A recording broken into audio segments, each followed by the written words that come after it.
ఈ రోజు మీరు చూసే ఈ డెవలప్మెంట్ రేపటి రోజున మీ కాడికి రావాలి, మీ ఊరికి రావాలంటే వచ్చే 10 ఏళ్ళలో ఏం జరుగుతుందంటే మన దగ్గర కూడా తెలంగాణలో హై స్పీడ్ రైల్స్ ఖచ్చితంగా పెడతాం.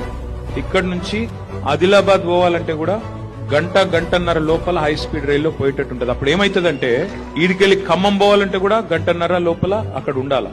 ఖమ్మంలో ఉన్న వాళ్ళు హైదరాబాద్ లో పనిచేయచ్చు, హైదరాబాద్ ఉన్న వాళ్ళు ఖమ్మంలో పనిచేయచ్చు. It will become high speed rapid speed network ఒకటి రావాలి. నెంబర్ 1 అది అవుతుంది. రెండోది, ఇవాళ మంచినీళ్లు బాగా చేసుకున్నాం, కానీ ఇవాళ మంచినీళ్ళు ఎట్లా వస్తుందంటే రోజు తప్పించి రోజు, లేదా రోజుకో గంట వస్తుంది. అట్లా కాకుండా నా డ్రీమ్ ఏంటంటే ఎవ్రీ డే, ఎప్పుడు ఏ పూట ఏ నిమిషానికి నల్ల తిప్పినా, ఇంట్లో ఎప్పుడు నల్ల తిప్పినా వాటర్ ఉండాలి, వాటర్ రావాలి. ఇది డెవలప్డ్ కంట్రీస్ లో ఉంటుంది, అది మన దగ్గర కూడా రావాలి. ఇప్పుడు 24 గంటలు కరెంట్ వస్తుంది, అట్లనే 24 గంటలు వాటర్ రావాలి. అట్లనే ఇన్ఫ్రాస్ట్రక్చర్ కూడా, అంటే ఇప్పుడు మొత్తం ఎలక్ట్రిక్ వెహికల్స్ జనరేషన్. కాబట్టి రేపు నేను చూసేది, నేను ఊహించేది ఏంటంటే డెఫినెట్ గా మొత్తం ఎలక్ట్రిక్ వెహికల్స్ రావాలి, పొల్యూషన్ ఫ్రీ ఎన్వైరన్మెంట్ రావాలి.